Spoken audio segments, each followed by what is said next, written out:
ఏ రీతిగా అయితే నీ వస్త్రం నువ్వు ఉతుక్కుంటావో అలాగే నీ రక్షణ వస్త్రం ఏదైతే ఉందో, నీ ఉల్లాస వస్త్రం ఏదైతే ఉందో, నేను ఇచ్చిన నీకు నీతి అనే వస్త్రం ఏదైతే ఉందో ఆ వస్త్రాన్ని కూడా నువ్వేం చేయాలంట?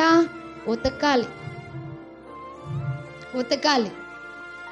నీ మలినమైపోయిన వస్త్రం కూడా ఏం చేయబడాలంట?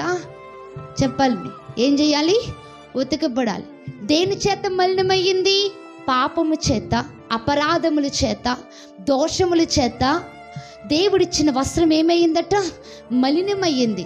ఆ మలినమైన వస్త్రము ఏం చేయబడాలి అంటే ఖచ్చితంగా శుద్ధి అవ్వాలి అంటే ప్రతి దినము నువ్వు ఎక్కడ కూర్చోవాలనంటే, నీ మీద ఉన్న వస్త్రము శుద్ధి అవ్వాలి అనంటే దేవుని సన్నిధిలో కూడా నువ్వేం చేయాలి?